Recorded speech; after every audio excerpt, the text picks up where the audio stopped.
right, joining us now, PFTPM from the barn, a guy who Chris Sims has pegged as the top safety in the 2020 draft class. He is the University of Minnesota's Antoine Winfield Jr. Hello, Antoine. How are you? I'm doing well. How about yourself?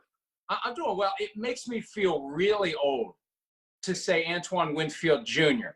because it feels like your dad was just playing the other day. Yeah, it's crazy. He really just was. You know, he only retired about, 5-6 years ago. And, it's crazy because I've been getting that a lot. Everybody's saying like they feel old because they either watched my dad play, coached him, or recruited him coming out of college. So it's been crazy. You know, sometimes the kid doesn't want to do the thing that dad does, doesn't think it's cool, not interested in anything dad's interested in. When did you get the football bug and decide that's what you wanted to do, even though dad did it? Yeah, at an early age. I played football ever since I could walk. And I just remember being out in the backyard, working out with my dad, doing things like that with him. And then I just remember like one day I'm like, I want to do this. And then watching his career over time, I'm like, yeah, this is something that I definitely want to do with my life. When did you know that you had it, right? That your dad's genes had made it through to you and you had special skills, not just like, I like football, I like running around with my dad. You actually had something that would take you to the level you're at. Yeah, I would say playing football in college is where I really felt like I could do this at the next level. I did my high school years, and then that transition from high school to college wasn't that bad for me. And I knew once I played during college and saw like what the talent level was and things like that, I felt like I could really make an impact at the next level. I saw a great video on your Twitter page of you and your dad playing when you were very, very little. How old were you, and do you remember the moment when you realized, if this went sideways, I can take dad if I have to? In the video, I was about 2 years old, but I felt like I could take my dad when I was about a junior, senior in high school. I remember one thing that we did, we raced back when I was probably like 16 or 17, and I beat him in a race. And that's all you heard from that conversation. We're super competitive, so we compete on pretty much anything, but I think I could take him around my junior, senior year in high school. Do you remember the look in his eyes, though, when he realized it? I remember it for me and my dad when I could just see, like, it's that primal alpha male. You can see the look where he's surrendering. Do you remember that look? Yeah, of course. I got it. It's like it's my head. I remember he just, he couldn't really say too much because I beat him. So it was just funny just to, go out there and embarrass him a little bit. How much of your tackling skills are natural because your dad has them, and how much of it is from studying guys like your dad? Yeah, I would say it's 50-50. It comes naturally, but you also got to work on it. And I would say I worked on my tackling in practice. We had a tackling circuit pretty much every day in practice. So I feel like there was a lot of practicing, technique and form tackling, which took into account of my tackling abilities. What's the best advice Dad's ever given you about this game? Yeah, the best advice he's given me is just to be myself. I would say that's the best thing, be unique. Don't try to be like anybody else, and pretty much just give it everything that you have. And how hard is it to do that when you see people you want to pattern yourself after? You've got some Tyrann Mathieu, you've got some Antoine Winfield Sr. How do you find a way to craft your own identity when there are guys you naturally are going to want to pattern yourself after? Yeah. It's not necessarily I want to be just like a specific player. It's I want to use what I think their great aspects are into my game and kind of create my own game, if that makes sense. I want to be myself, but if I see something this player is doing that I like, I want to try to include that into my game. One of the things Patrick Mahomes has talked about that helped make him comfortable at the NFL level was being around it his whole life growing up, being in the clubhouse with his dad. His dad played baseball, different sport, but same idea.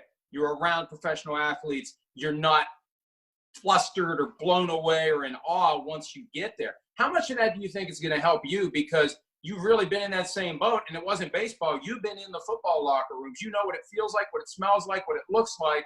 How much do you think that's going to help you in the NFL? Yeah, I think it's going to help a lot. Growing up when my dad played, he always had players over at the house. We would go to pretty much all the mini camps that they had in Mankato. And we were always around some of his teammates. So it's not going to be a big shock when I go to a team and see all these players because I'm used to it. I grew up that way. So I think it's going to help a lot. Who was your favorite guy from your dad's teammates? Out of my dad's teammates, I would say uh, Vinny Sapp. Vinny Sapp. We would always play the game downstairs, and he was just always cool. And his son used to always come over with him. And I played college football with his son. We played together at Minnesota. But it was just cool to be able to play with his son after seeing my dad play with his dad. So it was just a cool experience. Hey, I've been watching a lot of your highlights, and you got some really good ball skills. How much thought did you ever give to playing offense at the college level instead of defense? I would if I could. I wanted to get some little packages in there, but couldn't do that. So I just stuck to the defensive side. But I wouldn't have minded playing offense in college. And you look like you're an offensive player back there with number 11. How'd you end up wearing number 11? Yeah, so I really got to choose. I either wanted number 1 or number 11. And I ended up just going with number 11. My dad was also number 11 in college as well. So that's kind of also why I chose that number. Now, I saw when you committed to the University of Minnesota, you had offers from Missouri, Northwestern, and Purdue, but none of them Ohio State. Yeah. Did you got a little chip on your shoulder about not getting an offer from Ohio State, your dad's school? I grew up an Ohio State fan. Both my parents went there, so I was raised a Buckeye. But, there was never really any chip on my shoulder. I knew wherever I ended up going, I was going to do great things. So I was just looking for an opportunity to play anywhere. And, I just took my shot. I knew I was going to take advantage of anything that came my way. But given what you accomplished in Ohio State's conference, unanimous All-American, the Big Ten Defensive Back of the Year, do you, at some level, think, hey, the Buckeyes missed the boat? They could have had me, and for whatever reason, they didn't want me, and they may regret it now. Yeah, they may have regretted it, but, I wouldn't change a thing. I wouldn't change a thing about up to Minnesota and playing my years there. Hey, what do you do best on the football field? What's the one thing that you can say, this is my identity, this is what I do better than anyone else who's coming out into the draft that plays safety? Yeah, I would say my ability to create takeaways, and that's the most important thing, playing football, being able to give that offense the ball back gives you more opportunity to win. So I feel like my ability to create takeaways is one of my biggest aspects to my game. And how does that happen for you? Is it an instinct that happens in the moment?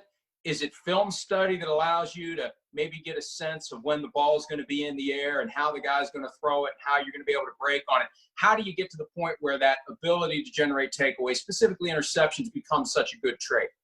Yeah, film study and practice. I would say film study because you got to study your opponent.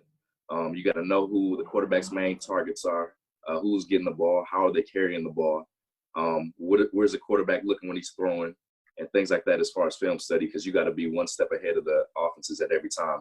And I would say doing it in practice, my goal was to create one takeaway a day. And, the things that you do in practice, you do in a game. And so that kind of translated over to game situations, and where I would make those big plays is because I would make them in practice. Well, what would you say when you'd have that takeaway in practice? Were you a talker? Would you bark at the quarterback or whoever it was you took the ball away from? Yeah, sometimes it depends on the mood I was in. But, yeah, I would definitely talk a little trash out there. So as the draft is approached, I saw that you have spoken with the Vikings, and this is a crazy different environment than we would have had in a normal year. You would have had visits, you would have had private workouts.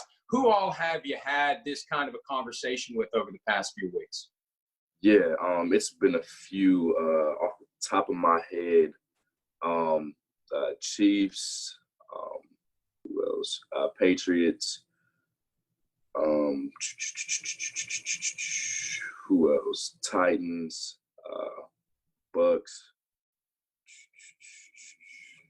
And it's been a few more. I can't think of name of all of them, but off the top of my head, those are a few. Do you keep a little wish list of the teams that you hope draft you when the process starts next week? You know what? I don't have a preference. I'm just excited to see where I end up going. No matter where I go, I'm gonna be excited with whoever chooses me. Isn't it a weird situation to be in, though, where there's these 32 different possibilities? I mean, it's like playing a lottery game or pulling a name out of a hat. You got no idea what it's going to be until it happens. I mean, you may have some idea based on who's shown interest in you, but still, even then, plenty of times a team will draft a guy that it's shown no interest in whatsoever. Exactly. You never know who could pick you up. And, it's different because, being recruited coming out of high school, you got to choose where you go. Now you're taking a back seat, and you're letting these other teams choose and dictate where you go. So that's the part. It's exciting, but it's unique. Hey, Antoine, I'm going to go there since you led the way. I get accused all the time of having a crusade against the draft because I think that guys should be able to pick where they play in the NFL, just like they get to play where they play in college. Do you think about that at all right now? That, man, if I wanted to play for the Vikings, they got a needed safety. I could go play for the Vikings. I don't have to go through all this stuff. Do you wish at some level that you could pick where you go next? I don't wish. I want it to be in somebody else's hands because I feel like that's the uniqueness behind it, and that's like the excitement is that you don't know where you're going to end up going. And I feel like that's a big part of this, process, especially on draft day. Like it's just a weird experience, but it's going to be fun. Your name's on the list of the 58 guys who will be participating in the draft from home. Set the scene for me. Who's going to be there? What are you going to be doing? You're going to have the camera on that the NFL sends you as you're waiting to be drafted. Give us an idea of what it's going to look like that night. Yeah, I'm just going to be at home with my family. We're just going to be in the living room, just hanging out and watching the draft. Will you put the suit on that you would have worn to the draft, or are you just going to be casual?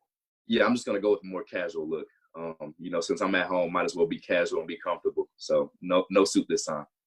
Well, Antoine, we very much look forward to seeing where you end up when the draft gets rolling next week. We wish you all the best. Congratulations on your success. It's great talking to you. Hopefully we can do this again once we know which of those 32 teams calls your name next week.